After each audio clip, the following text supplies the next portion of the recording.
Gua dan Pondok Samarantu.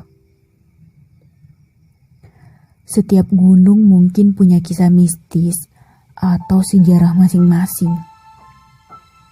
Tapi percayalah, makhluk tak kasat mata itu selalu ada dan ngikutin lu kalau lu lagi ada di gunung. Selayaknya dia sebagai yang punya rumah dan lu sebagai tamunya. Pondok Samarantu atau singkatan dari pondok hantu yang samar-samar inilah, ada kisah mistis yang gua alamin sendiri di sini. Sedikit bagi pengalaman lah buat teman-teman yang mau naik gunung ini. Gua naik dari base camp Bambangan jam 5 sore dan bersama tim pendakian gua. Perjalanan santai dari base camp menuju pos 1 dan ke pos 2. Sampai pos 2 sekitar jam 11 malam lah. Pas selesai istirahat di pos 2, kita jalan lagi. Dan temen gua ngajakin jalan cepet berdua buat nyari tempat tidur. Dan gua jalan duluan. Setelah perjalanan dikit lagi ke pos 3, headlamp mulai aneh, redup dan gak lama mati. Ketika mati dan gua nengok ke depan, ternyata ada makhluk tinggi besar berpakaian putih dengan keadaan membelakangi gua di tengah jalur pendakian. Sedikit diem dan suges. Ya mungkin ini ucapan selamat datang buat tim dengan perantaranya gue.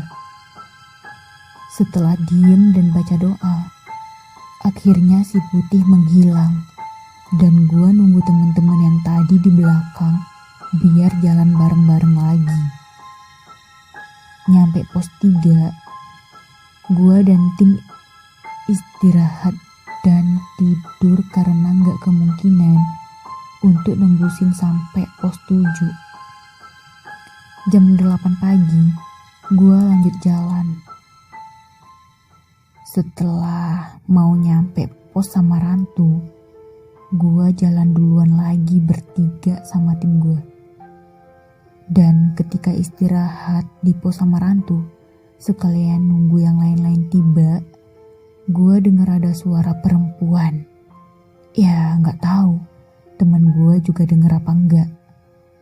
Karena udah risih gue dengerinnya, ya lanjut jalan lagi sama teman-teman yang lain. Nyampe pos 5, 6, 7, 8, 9 dan puncak aman lah, gak ada gangguan. Dan ketika besoknya gue turun dari pos 9, 8, 7, 6, 5, gak ada gangguan juga dan gua jalan duluan dari pos 5.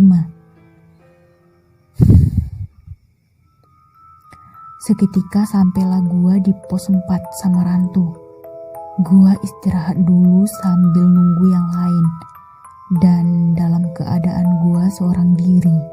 Gak lama gua nunggu sendiri, tiba-tiba ada suara gamelan dan disambut suara perempuan nyanyi. Dalam hati gue, ya ampun mbak, perasaan pas naik cuma negor, kok pas turun malah nyanyi sambil ada gamelannya. Keadaan badan mulai risih. Akhirnya teman-teman gue datang dengan tepat waktu. Gak pikir panjang, langsung ngajak turun cepet aja. Dan to the point, temen gue diputer-puter perjalanannya 3 kali. Pas pengen nyampe pos 3 dari pos Samarantu, di pos 2 sampai pos 1 aman lah.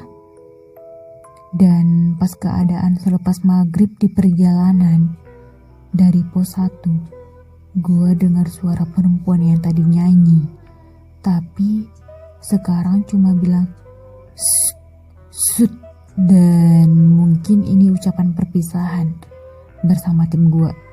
Nyampe base camp, Ternyata teman-teman gue denger juga suara perempuannya tadi. Tapi cuman ditegur doang.